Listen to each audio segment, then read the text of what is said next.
Recording. Welcome to Soccer As We Like It, the Man United direction. And today we have a different dimension. We have representative fans of different clubs. We have a Liverpool fan, a City fan, an Arsenal fan, and United fan. We're going to talk about what happened last season and can it better this season, or you're just going to hear what the fans say. So, right, first of all, we're going to introduce Arsenal. Representing Arsenal, we have Mike. How are you, Mike? I'm doing great, Sire. How are you? Not bad, bro. Vimal representing United from the UK. Very good, thanks. How are you? And How are have you guys? Sonny, the Yeah. lady in the house representing Man City, who've just played. We're not going to talk about what happened, but we'll come back later on. Probably throw that in there. We'll slide it in slowly. But and we have Ben representing the Liverpool crew. Thank you, guys. Right. Well, let's start with the lady, as the lady in the house. Last season, City won the league title, won the Carabao Cup, but they got to the semi-finals of the FA Cup and lost in the Champions League. Was that a great season for you guys, or was there much you would have preferred? I mean, of course, it was a great season because, well, we won Premier League, but to lose to Chelsea, and this we have some work to do. I don't know why Chelsea is winning. I don't know if because they're bigger, they're more aggressive, they're just better. It could be all three, but we have some work to do for sure. Absolutely. Okay. Right, let me go to Arsenal. Arsenal, you finished 8th in the Premier League, no finals, no semi-finals. What went wrong, and what's the situation going in at Arsenal, mate? About Arsenal, I think what is wrong with us and what's going to continue to happen at Arsenal, and this is from the bottom of my heart.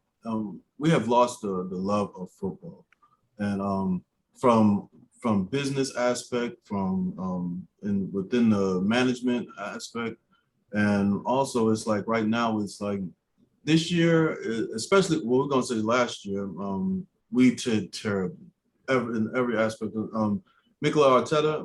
He's the manager now. I'll stick beside him right now, but I think until he can actually sit down and say, okay, formation, system, building up the midfield, so you know what I'm saying, so communication between defenders, midfield, ball winning, and be able to do the push you can. I don't like the 4-2-3-1. I don't like that lone striker configuration. I think that he should go with either a 4-4-2 or a 4-3-3. Always keep it basic and keep it old school in order to, you know what I'm saying, for that to actually happen, until they come back to the love of actual football.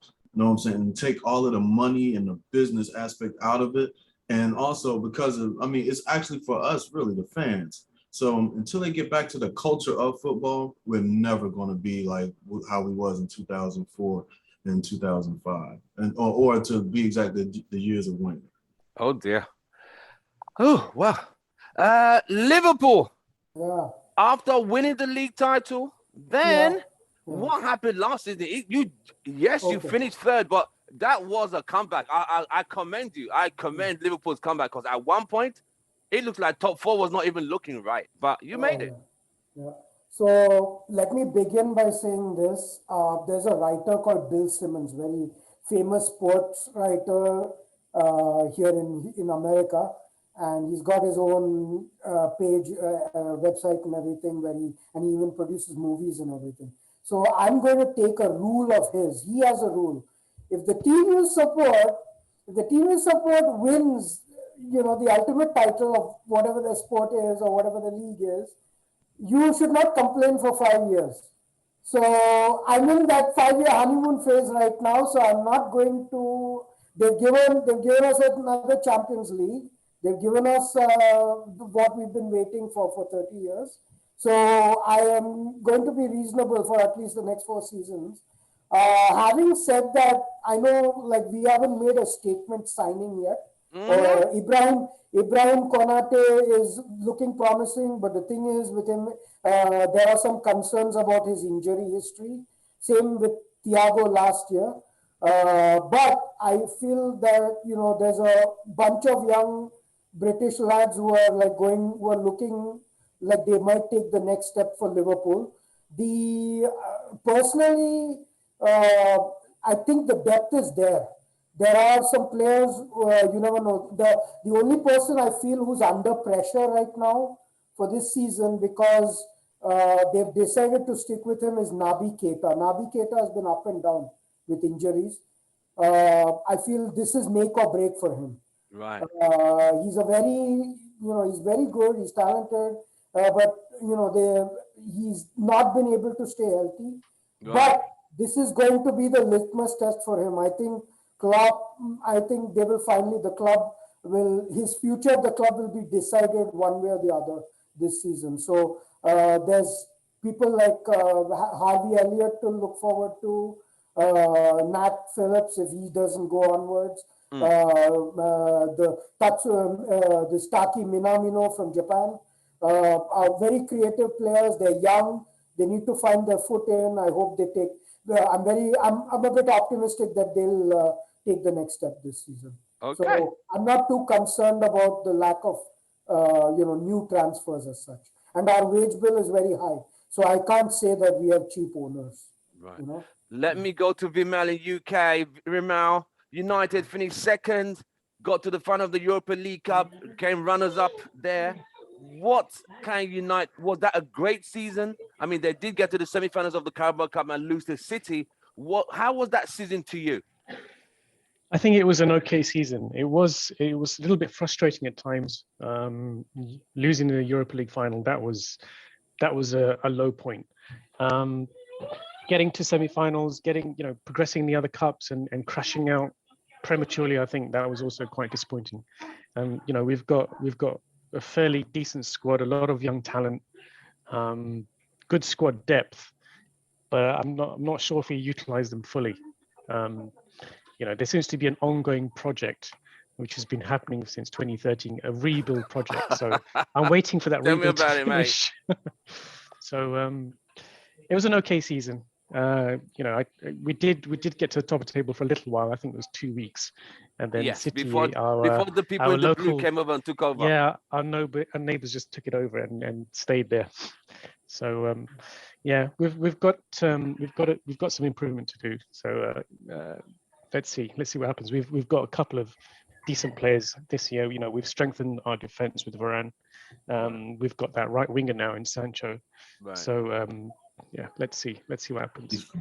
Let me go to Arsenal. You've signed Ben White as a defender. What do you expect from him and the Arsenal defense in this season coming up now? And are you expecting some more signings, Arsenal, Mike? Big Zach. Well, you might as well say our signings is kind of like done. We got Tavares, White. We also got I know I'm a butcher his name, Luganku. Be exact, I think they're going to be crucial. But like I said, if Arteta does not sit down and be able to make a system in which they can, that chemistry between players is going to be concrete and be able to flow, then you're actually just putting players within a system that's we're going to be stagnant, just like last year. For the last 3 years, we've been either between 8 and 11. You know what I'm saying, on the table. That's not what I, you know what I'm saying. That's not going to be good for me. And Biggs like Ben White, great player. I mean, 50 million we paid for him. And Biggs like, even with the players that we have, the footballers that we have now, world class. We should have no problem being able to keep up with the big dogs, Man U, Chelsea, Tottenham. We should, and be exact, we should be able to I'm not going to say dominate, because that's if we wanted to, I'll say, but I don't think that with that's just faith talking right there. But the thing is that if Mikel Arteta does not sit down and be like, look, let me be able to you know what I'm saying, look at the chessboard and see how I can actually move these pawns and queens and bishops and knights in order to make a stable team in which we can stay between, you know what I'm saying, the one, you know what I'm saying, between the first, you know what I'm saying, and the fourth spot on the table. We'll be all right. You know, and Pepe, William is gone. We getting rid of him. Shaka is, you know what I'm saying, going to Roma. I'm a little peeved that some of the, like I said, some of the business aspects and things that we have lost, the resources that we have lost. But then, you know what I'm saying, William would have stayed. because I mean they didn't utilize him in a we're gonna say in a system in which he would have been able to go from box to box. Now we have Tavares. Tavares is a box to box player. Yep. Actually, and he can change within we're gonna say in between postures for, you know what I'm saying, for a central defensive midfield, and then come back and, you know what I'm saying, okay, you know what, let me be a creator and go to a central attacking midfielder. So I'm happy for that, and I'm glad we do have that. But like we have a lot of depth, and I hope he does. I hope he, like I said, just sit down and be able to say, you know what, let me go ahead and structure a way that we can actually like make a push this year in utilizing world-class players to make a world-class conclusion. What do you expect? Where do you expect Arsenal to finish this season? Wholeheartedly. With Wholeheartedly? everything from what you've seen, other teams selling, buying, and where do you think Arsenal will finish?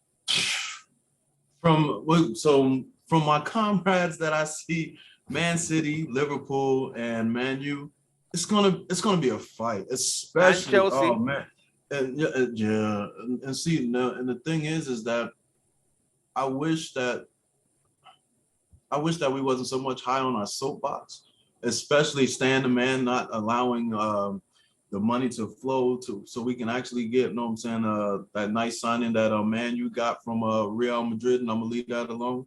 And I think that when it comes to situations like that, I mean, we're gonna have a problem within every. I mean, with every aspect of every of the football, in the football world. I mean, and then we got to think about the FA Cup, and then we got to think of, we're not even going to even touch, you know what I'm saying, Europa this time, because it's like we didn't even make it into the. Wow. Into so the you're plot. not Arsenal, not even in Europe. So you have more time less games to focus on the league and the FA Cup. Right. Let me run to Sonny. No, Sonny. You've literally won the league 3 times in the last 4 seasons. It looks like Pep's target is the Champions League. You got to the final, but unfortunately, Chelsea did what they did. This season, you signed Grealish 100 million. What do you expect this season? For the Champions League or for Premier League? Or both? The whole season, what are your expectations as a fan? Yeah, I think we have the ability to make it back up, top 5, hopefully number 1 or 2. But there's a lot of new players coming on. Today I watched a lot of young kids get on the pitch. I think that's wonderful. I think the hardest thing is, and I think Liverpool is going through this, is making everything mesh. And getting new, just getting one new player can disrupt the rhythm. That's true. Definitely, I feel that the culture of the club is very important, and so it takes a really good coach and leader to inspire. I think that's the number one thing of every coach, is to inspire, make your team just feel like, wow, I'm magical, And so I think that's what we're going to have to work on. But I think we've had a winner's streak, and that can be a bit of a curse too, because. Because then after that, there's only one way down, unless that's right. We know, we've been there. So yeah. Right, that's right. And so understanding plateaus, like, I personally think if we focus on winning, we're going to be the biggest losers. But I'm a girl. I totally believe in teamwork and effective passes. The ballet, take away the goals and just let's see the ballet happen, and creating that magic. And just learning that your players got your back. You barely even have to look over. Just creating that magic. We're going to have to continue to do that. We have a lot of that, but a lot of players are coming in and out. The other thing I was saying, I'm bouncing this off of you guys too, not to be asking questions, but Chelsea, they're large people. They're very tall people. They're big. Not all their players. But I think that has they got some tall guys. I can see that. Yeah, and we have some guys that don't have enough body on them. Ruben Diaz and Foden, and now these 2 kids, Palmer and I don't know how to Uduzi. I'm not sure how to say his name. And we need some players that've got bigger bodies. Although Chelsea is just good, but so right. Doesn't doesn't Pep prefer that smaller player? It's a bit Vimal, more you're technical. very right, you know, Vimal. Even remember at Barca, all his players were actually small. Yeah. Remember that tiki-taka Low back center of Barca gravity. side. Yeah, very low center of gravity. Iniesta, Danny Alves, you know what I'm saying? They're all Messi. small players. Wow. Mm. Right, let me get to Liverpool. Sammy, Ben, where are we now with Liverpool? What do you expect now? I mean, the signings, are you still expecting more signings? You still got about 3 weeks. What do you expect from Liverpool now? Honestly, I don't want to hear about signings. I want to be pleasantly surprised if we do make a signing or two before the Window closes. before the deadline is over. But the best signings we've made are the ones where the leaks didn't happen and which wasn't building. The ones that dragged on, like Alberto Moreno. I've always felt that when signings dragged on and the whole world know they're going to sign this guy, all this is happening and this is happening, never works out well for us. But those ones that come out of the blue without anything happening, that stuff is what works out for us pretty much. And right now, I'm hoping, I don't want to make injuries a part of football. But the timing of the injuries last time were very frustrating. It was like one guy going Van Dijk. And not just Van Dijk, everybody, Henderson, Jordan Henderson last time. And every time we have, I think we had to get in, we lost Alisson, and then the young kid from Northern Ireland, Kevin Keller, he came in and stuck very well, Nat Phillips. So the thing is, that it's not comfortable to be in a next man up situation every time. But I mean, those guys, it's actually advantageous for some teams. I back in the day with United in the 90s, you remember when Ferguson actually brought in all those young kids at once. Oh yeah, class of 92. Beckham, Nicky Butt, the Nevilles, everyone. And and Ole. And it just, and then they had the guys like Cantona, and then Schmeichel was there, the veterans were there. So a mix of experience and youngsters.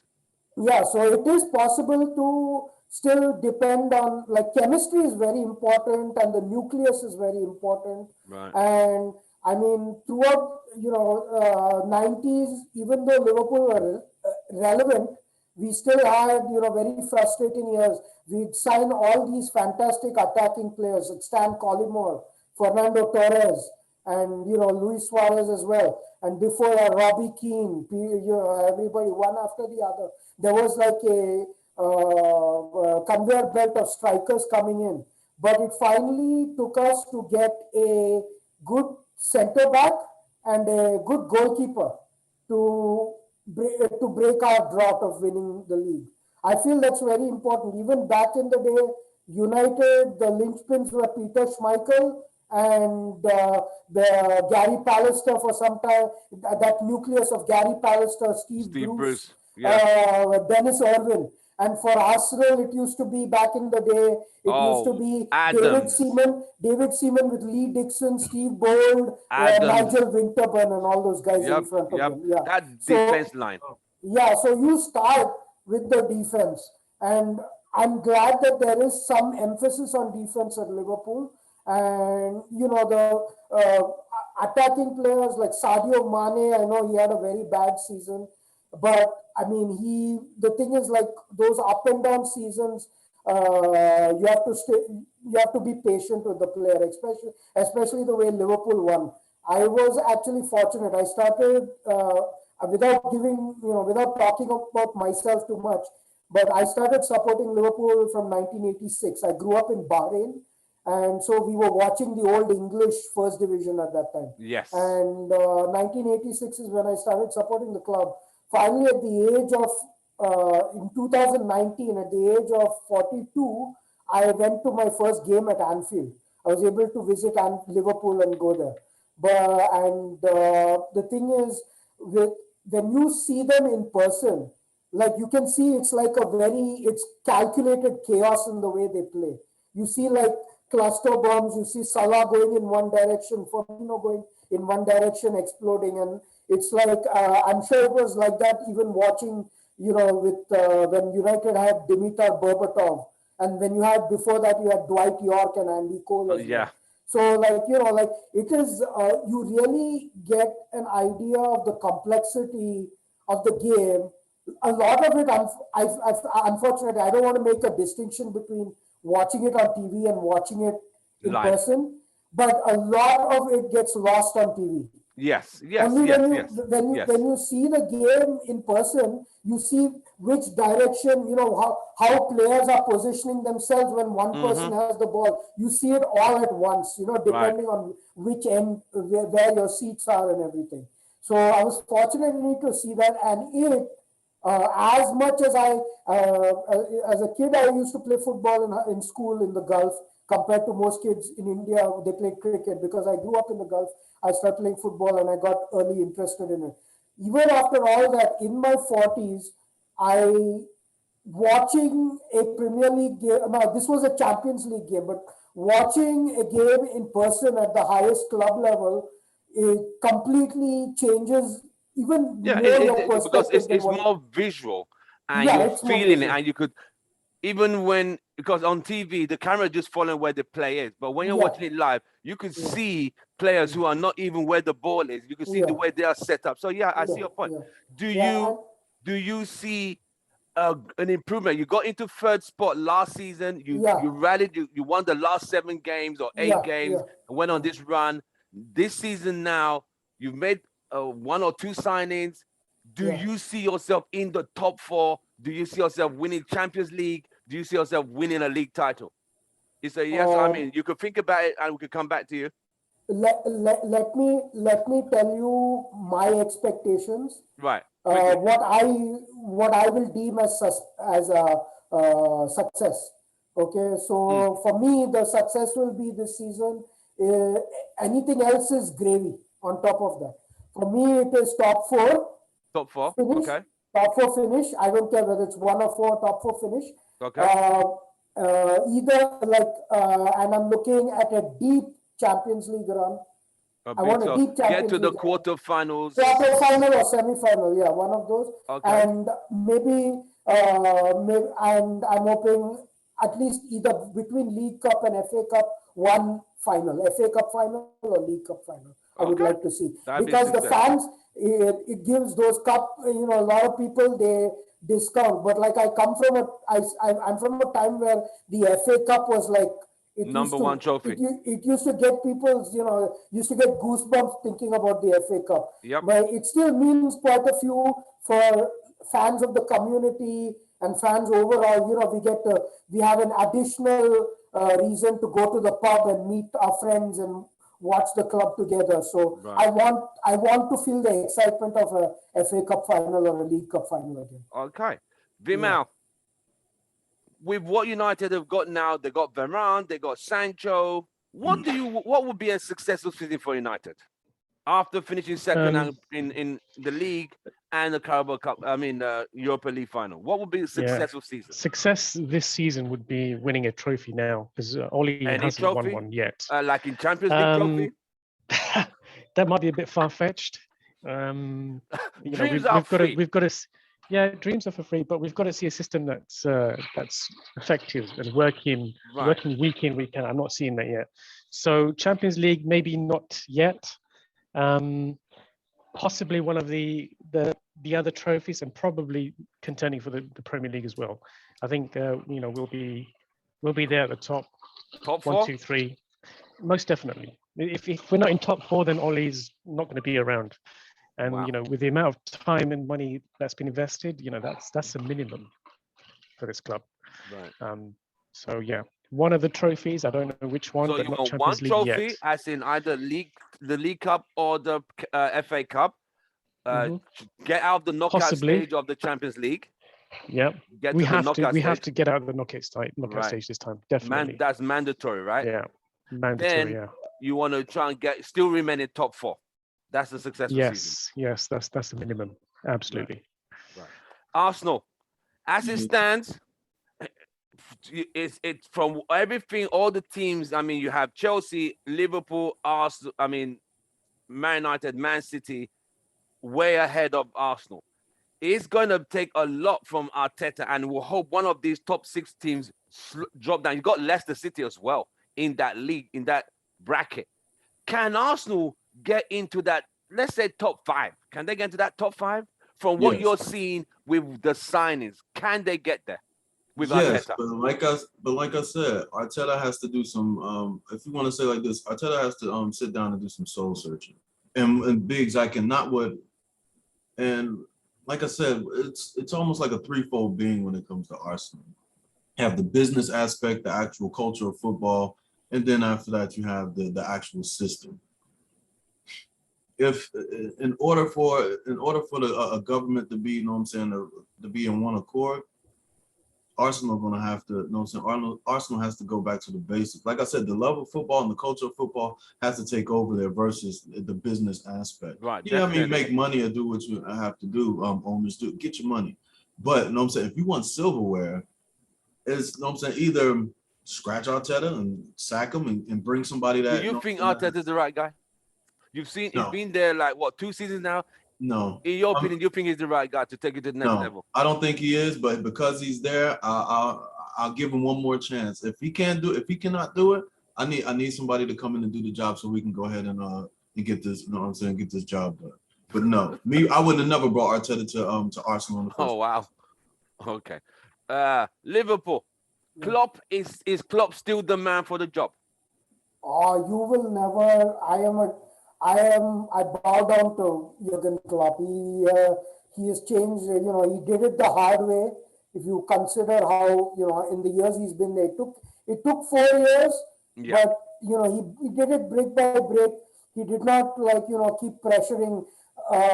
Before Klopp, you know, the whole Rafa Benitez, I will not say bad anything about him. Also, he won us the Champions League. He kept us very competitive for a long time. But you know, if the manager and the owners are having, a back and forth about wanting to put more funds and wanting to put more budget into transfers, wanting to invest more, I don't like to see it play out in the media. It's not a good look for any football club when the manager and the owners are bickering in public. That happened a lot during Rafa's time. But I mean, you know, like I keep I've crossed 40. I'm getting old now, so I'm a very realistic human being. I want this club. You know, there's a certain joy. So you're now more patient. You're more patient. You're not a patient fan. Whereby And how can I fault Klopp? He has won us the Champions League. He finally won thing, and the guy gives. I know opposing. He gets too excited on the sidelines. I know that. That guy's a madman, bro. He's a madman. He's like an Energizer bunny on Gatorade. Yeah. Right. But like, he's very passionate. He is passionate, and but you can sometimes see that. The way I mean, like, who remembers that goal whereby they scored at the very last minute against Everton? Him running and the ball hit the post and trickled in, and yeah. he went onto the field. He should have got a punishment, but he went onto the field. The game hadn't ended, doing fist pumping like, man, get the hell out of there, bro. Yeah. But it is Sonny. Pep has delivered trophies to you. He's won he's won 5 Carabao Cups. He's won the league title a couple of times. Is he still the man? I mean, is there anyone else who could do a better job than Pep? Sorry, my computer went out for just a second. Was that directed toward me? What did you say? With everything Pep has achieved, is he still the guy to take it to the next level, or is there someone else you would prefer than Pep? Or has Pep been pepped out? Someone's pepped out, but I still think he has a few years. I think he's the man for the job. I very much have a lot of respect for him, and I'm not just saying that because I'm a Man City fan, but I look at coaches quite a bit. I've been a coach too. I'm a high school teacher, so we coach everything, you know, and so I think Pep is just a real person. I think he's a good-hearted, kind-hearted, real person, and it's hard to find that today. Maybe I'm old school, so I'm over 44. So, I definitely believe in character. So we need a coach with character. We need a coach that does not mind to show his feelings, but also can control his feelings.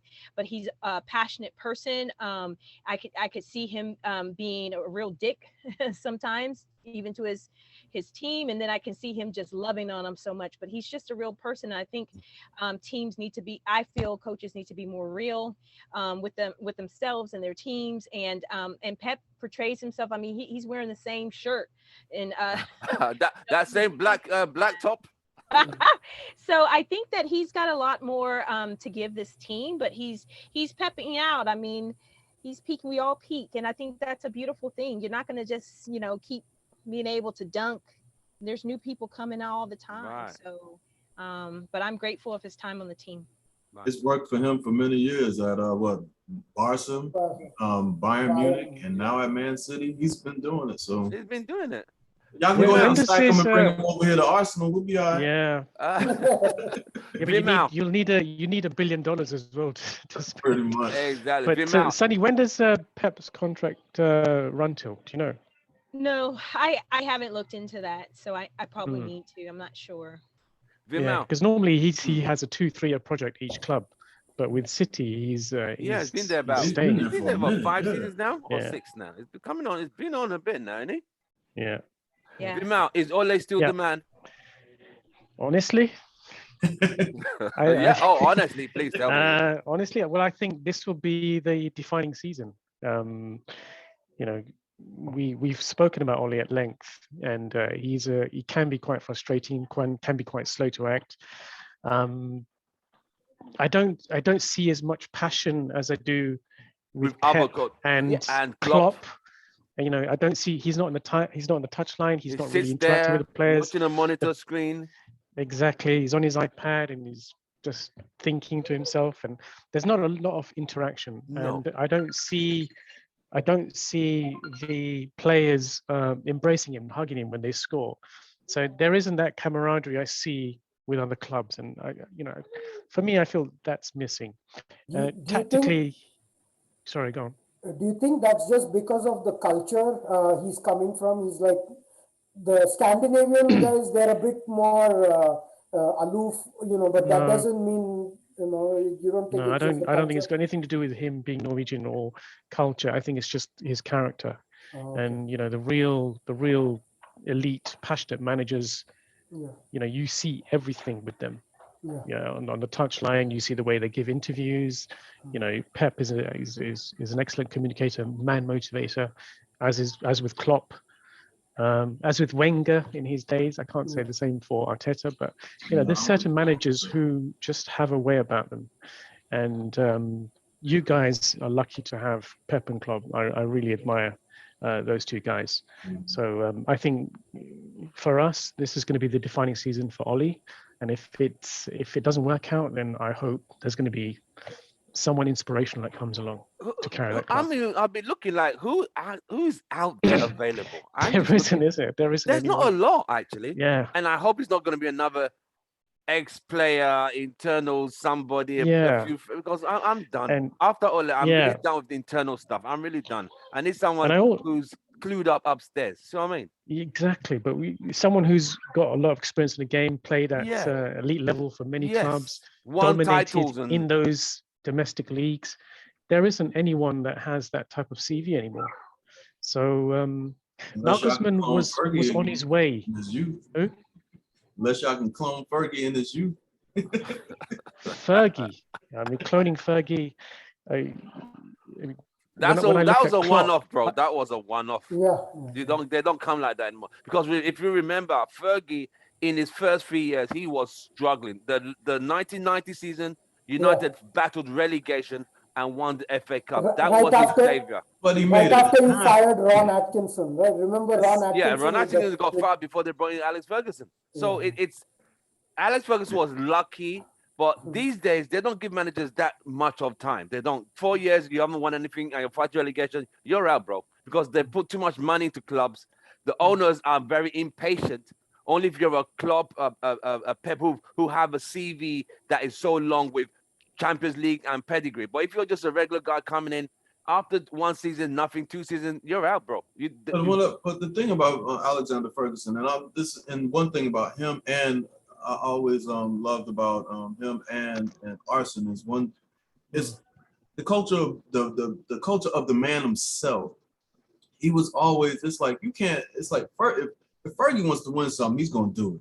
He was you know what I'm saying? He was a reality without the gimmicks type person. Even when his back is against the wall, he's like, you know what? I'm going for this. I mean, come on, y'all. What year is that when y'all took the triple? I mean, he was like, I'm taking it, I'm making it, and be exact. I don't want to hear. I'm trying to keep my mind. Feel free. It's we're all adults. Be yourself, bro. It's like he like I said, if it's although I said it jokingly to, you know what I'm saying, to clone Fergie in his youth, but I mean, y'all had the best manager. I mean, the Red Knight himself. I mean, y'all had the best manager of all. Although I mean, Arsene Wenger of all time. But there's a lot of characteristics that Ferguson has, which he eventually is still instilled in some of his players. Right. That tenacity, that drive, that ambition, never give up. You know, the players started to behave like him. They would start to become him. You saw him on the touchline. You saw the passion I felt on the touchline when things were not going right. He's, you know, doing this. Well, Ole just sits there. You just even when he got on the beach. Ole was always quiet. Even as a squad player, he was always quiet. So, I'm sorry, my bad. No, it's okay. It's nice when you have a discussion. Actually, I like this. It's good. Go on, Michael. Well, I said even when Fergie was when he got banned from the touchline or from technical area, and the next you see him on the next in the next match, he's on the phone calling down like, hey, this is the first, second, and the third, blah blah blah. That's, you know what I'm saying. That's why I say that's you know what I'm saying. And I'm not jumping on, you know what I'm saying, on a man because I'm just giving props to the man himself, the culture of the man himself. Arsene was the same way. He came in 1996. 2004, we, you know what I'm saying, we was untouchable. And you know what I'm saying, I want to see, that's the thing when I want to see that again. And be exact, in football overall, that's what I want to see. Right. It's like, you know, if we look at it, I'm not saying that, I mean, it's like, it felt like, you know what I'm saying, like everybody's getting younger. You get what I mean? It's like, where is the Ryan Giggs? Where are the Terry Henrys? Where are, you know what I'm saying? It's like, where are the Tevez? You know what I'm saying? The Tevez. I remember when Man City picked up Tevez. I thought he was going to stay there forever. But the thing is, like, where are even the Steven Gerrards? Where are they this day? You know what I'm saying? Where are they this day? Where, you know what I'm saying? Where can we say it's like those are going to be the legends? It's like especially when it comes to the culture of each team, plus the, you know what I'm saying, the managers. It's like, I mean, look how, it's like even how we're, you know what I'm saying, how we're in our discussion, it's like our expectations are real high, especially because we love our clubs and we want to see them do well. Yep. But when we see all of the imperfections that we know that they can do better, and if we're seeing it at this level as just fans, well, they have to look within themselves and say, wow, I'm messing, I'm doing a big mistake. And I shouldn't be just doing it for myself and for a paycheck. I should be doing it for the fans, and because it's a culture. It's the fans pay the wages. Exactly. Right. So Vimal, I mean, Vimal, what I was saying, I remember the 90s, those big clashes, Man United, Arsenal, North and South, Alex against Wenger, Keane against Vera. That just ended abruptly in the mid 2000s, and it's never the same.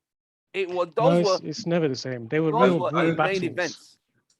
Yeah, and like as Roy Keane always states, you know, the players are just too nice to each other. Yeah, you know, laughing and joking. There's no beef in the tunnels. You know, there's no animosity. There's no aggression, real aggression. You think that's due to social media? It's nicey, they're all nicey friends football. on social media. You think that's the reason? Yeah, I don't know. The culture has changed. It's less aggressive. It's more technical. People are a lot nicer to each other. It's become less of a contact sport. Right. You know, you don't see as many feisty challenges nowadays. You know, the game has changed. Because in the 90s, I don't think we'll ever get that back that we had in the 90s. Whatever we had in the 90s, I don't think we'll ever get it back. It was so bad that the Liverpool players and Man United players hated each other so much that when they played for England, they went out on separate exit doors. When they played for England, they played together. After training, they kept to themselves. They were not friends in training, but they wore the England shirt together. After England, they went the separate ways. They were not don't friends. even, there's never been a Liverpool to Arsenal to Manchester the other way around transfer either direct. They've never done transfer business with each other since the 1960s. But here's what I want to say, since you're talking about the reality about, you know, how you can't take it for granted that a player will stick with one particular club, he'll be iconic for the club anymore. But you don't see the likes of Ryan Giggs or Steven Gerrard or anybody. But me, the jolt of player movement came very early. I don't know if you remember Peter Beardsley. From Newcastle. When he was with Liverpool, he was a great player. We jumped the last group, Kenny Dalglish's championship winning side, 87, and then in the 90s. 1990. So he was one of the legends, and it was jarring to see when he moved to Everton. He ended up he moved to a free transfer to Everton, and because the contract talks failed with him. But that is very early. It's been going on as early as that. And then you have Gary Lineker from went to Barcelona, Tottenham, Leicester. People in Leicester City thought Gary Lineker was going to stay with them forever. They thought they were going to be a power back then in the 80s. Like they will, in the early days, it always, 90s, if you remember, now it's for those who have started following in the last 15 years of Premier League, it is unfathomable if you were following your clubs in the 80s, the 70s or early 90s, it is unfathomable to see the kind of talent back then come into Premier League that you have right now. In those days, all the South Americans, they didn't like to come to England. They would all go to Italy and Spain. South Americans never came to England to play football back in the day. No way. No, they used to find it very cold. The only guy who broke it was Juninho, who went to Middlesbrough at the time. I remember. And even that time, they thought they're crazy. This little kid is not going to do anything in England with all the grinding tackles and everything. So what you're seeing today is completely different from those days. Those days, there was no supporters clubs overseas. It was just like random people. We didn't, even jerseys were not available at that time. If you see the archival footage in the old games, you see them only with the scarves, the red and white scarves. You do not see fans in the jerseys or the merchandise and everything like that. That happened. All these, what you see today is very different to what it used to be. More business-minded. The owners have now got more professional sales and marketing people to make more money for the clubs. Because if you remember back in the day, even tickets were cheap. You could get a ticket to £20 to go watch a game. Now you got to have at least 100 to go to the regular seats. It's changed, and business, the football has changed. The whole dynamics of football players, that ferocity between players, and that we're going into war. It's all changed. They fight, they play together. The next evening they're on social media, laugh with each other, and it's like, wow. No. I mean, overall, that part of England, what I learned, like when I was a kid, I've made 4 visits to the UK. Twice when I was a kid, my father took us as a tourist. Once when I was in high school, once when I was 6 years old as well, and then I made 2 visits as an adult. The first 3 times were all in London. Manchester and Liverpool are now, like, the diversity is off the charts. I have not seen that kind of diversity even in the United States, where you have people from Pakistan and Iran they're working at the stadium and they're in complete, the headdress and everything in their ethnic gear and talking with complete Scouser and Manc accents and everything. So like the demographics of those cities has changed. Definitely. And both cities very friendly. And what I was surprised about is that the tourism coming into Liverpool right now is to watch Everton and Liverpool games is the tourism that comes to see all the Beatles stuff in Liverpool right now. Right. So like it's game has It really has changed. changed. It has changed, Yeah. and it's more business oriented now. The owners are concerned about. I mean, Mike, you could testify, and United could testify. There was a Yeah. time all Arsenal Wenger needed to do was just get into top four, and that was a great season. But Yeah. before then, it was top four was not even a thought. It was either number one or you're nothing. But top four was, oh, okay, with top four, Champions League, just the same cycle over and over. And the fans were supposed to just accept it. And the fans Yeah. were like, no, you've treated us like this. Now you want to just accept. And that was not going to happen anymore. And Yeah. that's why fans are more different. I mean, City got bought by the billionaires and turned City around from 2008, and they became the force they are now, which is good. But it's also a monopoly of dominance because only City and PSG really can afford certain players these days because of the money invested. I mean, Arsenal and Man United and Liverpool, they're not going to spend out 150 million on a player. Ain't going to happen.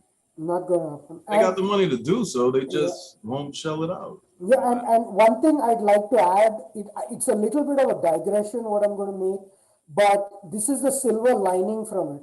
And I think as fellow brothers and sisters of color here, you will appreciate this is the stadium, football stadium. Now the good development in the Premier League is that the football stadiums have become a very friendly atmosphere now. Than when it was growing up, yeah. I come from a time when I don't know if you remember the names Jonathan Woodgate and Lee Bowyer, what happened. Yes, the 90s. Someone like myself, it was not like you were not welcome near a football stadium for a long Very time. true, very true. In the 80s.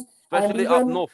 Yeah. Yeah, and John Barnes, he was the reason I started supporting Liverpool is John Barnes. I got to meet him when he came to Texas. Yeah, I saw your photograph. Yeah, and they used to throw bananas at him. They used to throw bananas at him when he used to play. And he will, like, those days are gone. I'm very grateful for that. You still see the knuckleheads on Twitter going after the young kids. It's now social media. You now see the what you call the cyber monster sit on the keyboard and start tweeting out racial hate. Right. Anyway, I'm just going to ask you guys one question and just tell me the position you expect your team to finish. I know everyone's going to say number one, but realistically, Arsenal, where do you want Arsenal to finish this season? Between position 1 to position 20. I'll be happy if we finish at 5. At least that gives us an opportunity to go into Europa or make it into Champions League. Right.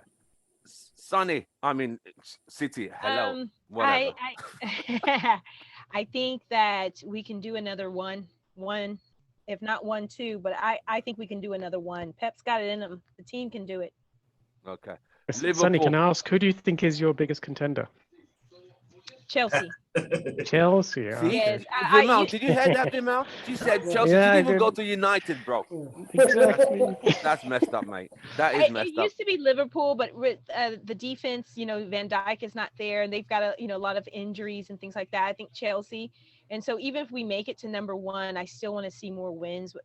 Wins with Chelsea. So I think. So we are not even in your cat. Are you trying to say we're not in that category? We're not there? No.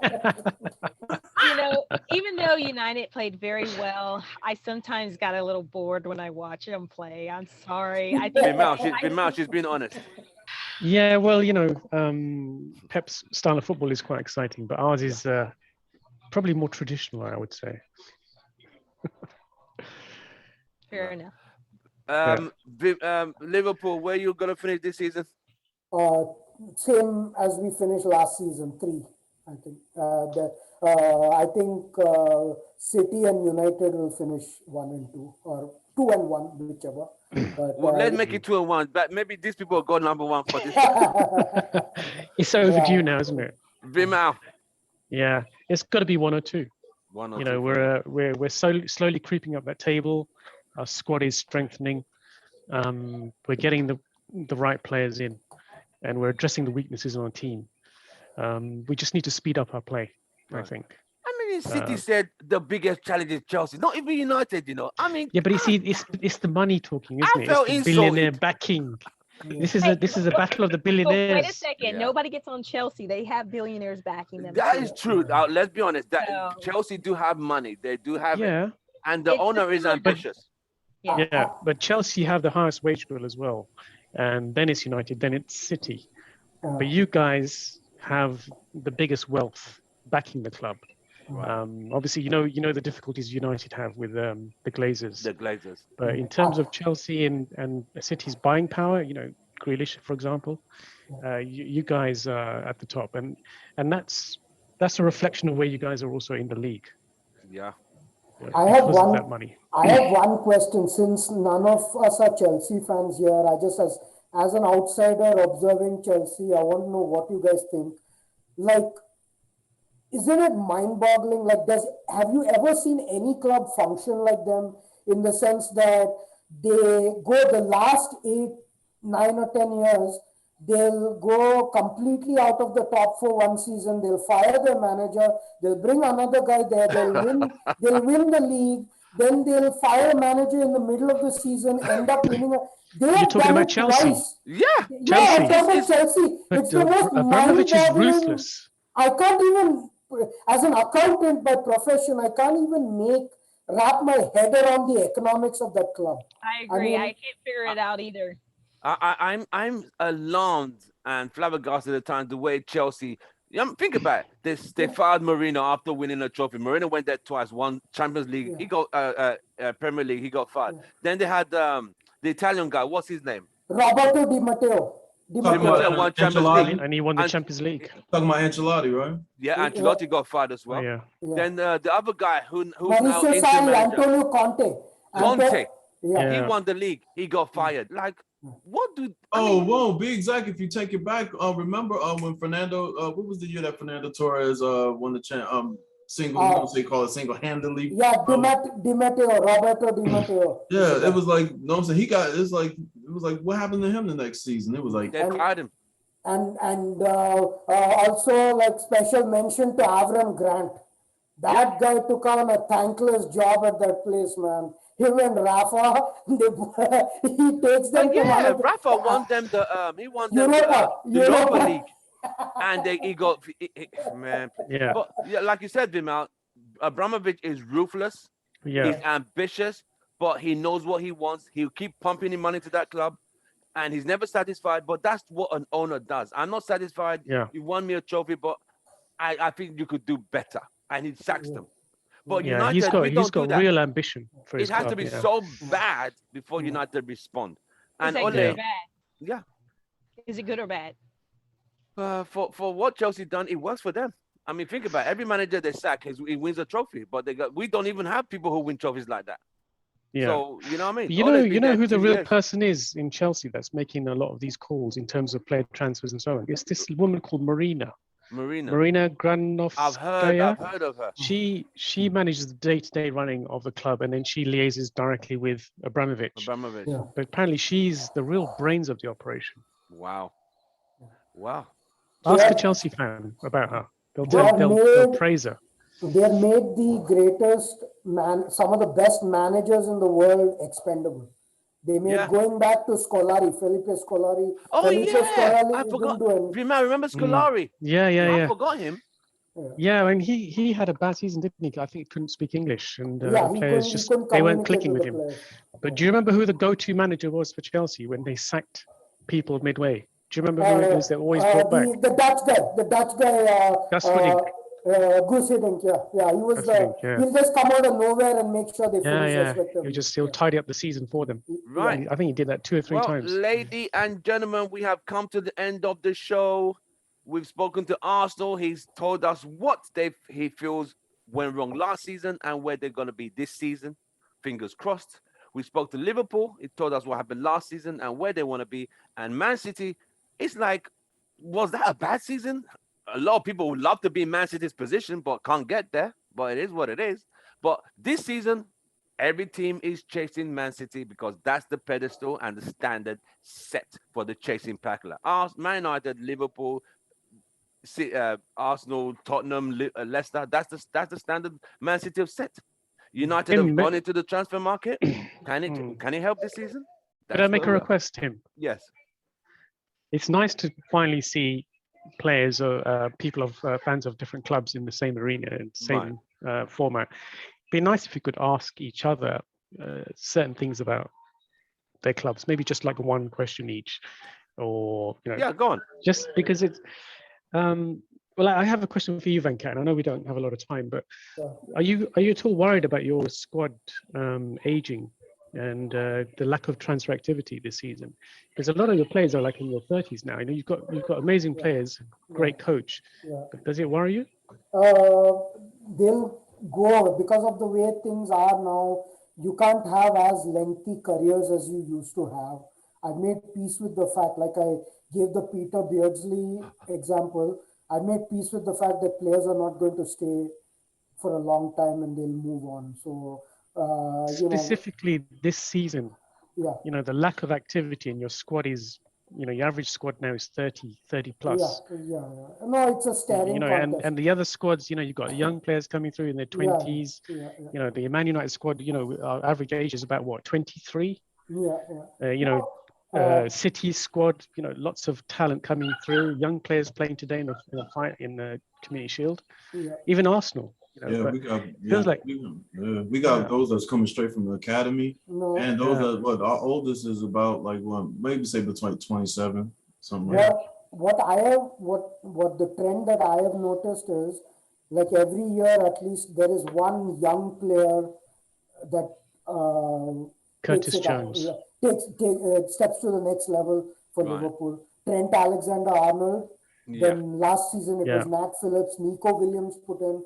Reece did, Kelleher did. So there's going to be people with the in-house step in the gap. I'm looking forward, and there's a special joy you get when someone from within the system does good for the club, reaches the highest levels of the club. And, thanks. Arsenal, do you have any question for any other club here? Let's just say not at the time. Because I know, I guess not a question, but a statement. Got loads of questions. I should, Brian. But I guess the only statement is like, and to all comrades is just to say, best club win, but our expectations. I know all of our expectations are high, and I think it's going to be a great season, especially after 38 matches. We'll see who'll be standing on top. Right, we'll meet again at the end of the season. Tony, do you have a question for any of the clubs? I guess I don't have any questions, but I just have commentary about Man City. Like I'm not from England or Manchester, but they've just been the underdogs, for so long. And to actually have someone to care about them and dump some money in them, I think I'm really, really grateful that someone did that.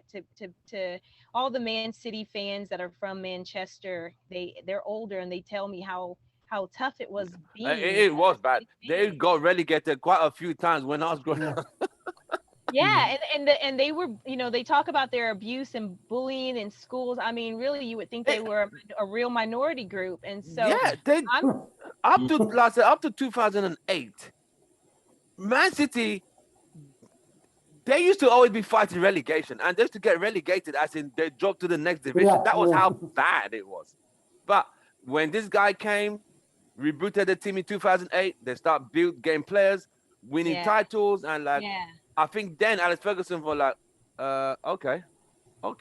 Then a monster just came up, and hey, we are today. But we are coming. We are coming for you. And I will also say something. Maybe I'm being oversensitive, but this Arab group of people coming in and owning this town, I think there's a little bit of racism there, because Chelsea, I think they're owned by Russians, and no one seems to have a big problem with it, And so I think there's a color thing going on. These colored people of color who have all of this oil money, and it's just kind of showing a whole nother side of the world, that there's people who are pigmented, that have a lot of money, and they're willing to play the game, Invest. and they've been playing the game. So I'm kind of very grateful that the Arabs are owning Manchester City. So be it. Well, as they keep on owning Man City, they keep winning. We'll see how it goes. But we are coming for you, is all I can say. I guess I just want to, for Man City, I guess I do have a question. I started it. Pep is from the Mesa, and there's a young man that is, that is looking for a club is from the Mesa. You know what I'm saying? I'm thinking so is Man City gonna think they're gonna reach out to this young man to bring him to that club? We all know what we're talking about, Mr. Lionel Messi himself. They saying PSG got his hands out there to get him, but Pep is gonna be like, let me snatch him up real quick. Yeah, I know, right? I personally think Pep wants Leo very much. I could imagine. And if they get Messi, I think it's literally. Honestly, I think it's game over, bro. I cut my TV off. I wouldn't even. Yeah, everyone's gonna be fighting playing for second. I'm honestly, but I hope they don't get Messi for the sake of football. I hope PSG get Messi. No, if Man City get Messi, it's like, come on, man. Yeah, come true. on. That'd be Aguero and Messi on the same squad, especially with the depth they have. Nah, I'll be. But Aguero's gone, right? Aguero went to Barca, and he sure did. My bad. He's upset that Messi's no more gonna be there because he thought because of Messi he came to Barca, and now that Messi's left, it's like, what? I came for you, now you're gone. Well, gentlemen, ladies and gentlemen, thank you very much for that show. You guys have had a great show today. So don't forget to like, share, subscribe. And thank you, Mike, for representing Arsenal. Thank you very much, Mike. Thank you, Lady Sonny, for representing Man City. Thank you very much. Ben, for representing Liverpool. Thank you very much for your appearance. And Vimal, for representing Man United. I can't see him anywhere, but he's there. Yeah, sorry about that. I lost my camera. But, no worries. Well, thank you very much. It was good fun. I'll see you guys very soon. May the best team. The season starts next Saturday. May the best team win after 38 games. See you guys very soon. Goodbye and have a great evening. Goodbye. Take care. Bye-bye.